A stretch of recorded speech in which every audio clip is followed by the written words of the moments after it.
Meet Justin Trudeau, the man who seems to be playing the role of the oversmart frontbencher in the world of international politics. You know the type, the one who always tries to get his classmates punished on flimsy grounds and somehow manages to become the class favorite in the process. But here's the twist. His antics on the global stage are definitely not winning him any popularity contests. Trudeau's recent escapades have led him to mess with the classic backbencher of geopolitics, that is India, and it's safe to say that he has made matters worse for himself. But this isn't just about his recent rants against our nation or his attempts to mimic the Ukrainian buffoon named Volodymyr Zelensky. What we are witnessing is a novice trying to take on a giant in the field of diplomacy and economics. It's like watching a fish trying to climb a tree. And Trudeau simply lacks the aptitude and talent for this high-stakes game. So fasten your seat belts as we navigate through this tussle between Bharat and Canada, where sometimes trying too hard to be the class favorite can lead to disastrous outcomes. Justin Trudeau's recent actions aimed at scolding India over the allegations regarding the murder of Hardeep Singh Nijjar and suspending trade talks may seem like a bold move to some. But the reality is, if he thinks that this will catapult him into the big leagues of global politics, he's too naive for that. Let's not forget, we're talking about India here, a nation that has held its ground and given even the mighty USA a run for its money in recent decades. India's economic prowess and diplomatic finesse are not to be underestimated at all.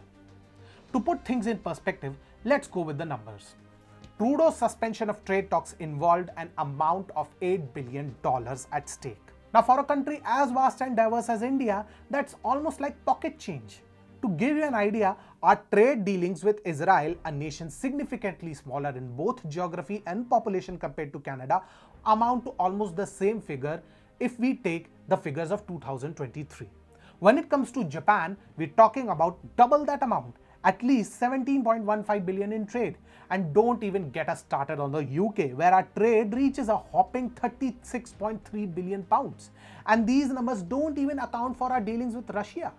Speaking of trade, India's exports have soared past the 800 billion mark in just the first 6 months of 2023. In stark contrast, Canada's exports are nowhere near that league, struggling to even reach $100 billion and witnessing a concerning drop of 3.8% in May 2023. So one might wonder, who exactly is Uncle Trudeau trying to compete with here? Trudeau's attempts at flexing Canada's economic muscles in the face of India's might appear ill-conceived at best. It's like a small fish trying to challenge a shark in his or her own den. Canada may be a respectable nation in its own right, but in the infinite arena of international trade and diplomacy, there are giants like India who have mastered the game over the years.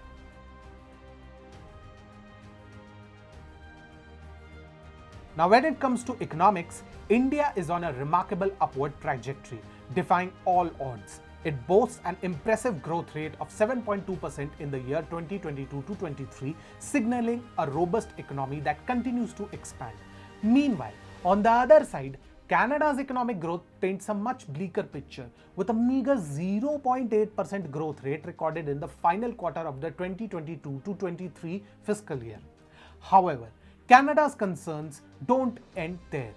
To put it bluntly, Canada finds itself in a mess even murkier and dirtier than the UK itself.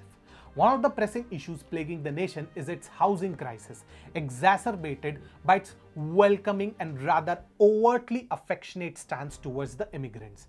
According to the Canadian Real Estate Association, the average price of a home in Canada soared to a staggering $668,754 in July 2023, marking a 6.3% increase from July 2022. This price tag is definitely out of reach for many Canadians and newcomers alike. Things get even more daunting in Ontario and British Columbia, where the majority of newcomers, especially the Khalistani immigrants, choose to settle, with home prices reaching $856,269 and $966,181 respectively. But wait, there's more. Inflation in Canada has skyrocketed to nearly 6%, putting additional strain on the average Canadian's wallet. The Trudeau government's handling of the COVID-19 crisis has left many disillusioned. with a sense of despicability looming over its response. Adding to this royal mess is a long-standing demand for a separate French-speaking nation in Quebec, a sentiment that has been brewing for centuries. Is this why Trudeau is seeking to divert attention towards India? It's a question worth pondering.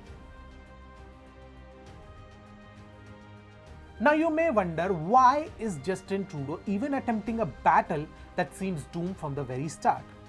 Maybe there's no cure for megalomania right now, and Trudeau seems to be a very big one at that. Despite facing harsh criticism from his own countrymen for his nonsensical policies and his lack of a clear vision, Trudeau appears unwilling to accept the grim reality. While most leaders aspire to create a lasting legacy, Trudeau seems to be rather engaged in a peculiar competition, not with visionary leaders, but with the likes of Joe Biden and Volodymyr Zelensky, vying for the title of the biggest Dumbo on the global stage. Trudeau's recent attempt to antagonize India without any evidence is a case in point. However, his actions were met with a swift and fitting response from India, which promptly expelled the local intelligence chief in response. But that's not all. India didn't stop there. In their latest travel advisory, they equated Canada with Pakistan, urging their citizens to exercise utmost caution while in this country. And if that wasn't enough of a snub, the royal icing on the cake came in the form of the Five Eyes alliance distancing itself wholly from Trudeau's stance. Economically speaking, Trudeau's battle is already a lost cause. Socially, he is emerging as a sore loser, and diplomatically, he seems to be following the same trajectory as Volodymyr Zelensky, which is frankly a good for nothing. So long story short, Mr. Justin Trudeau, why are you even trying?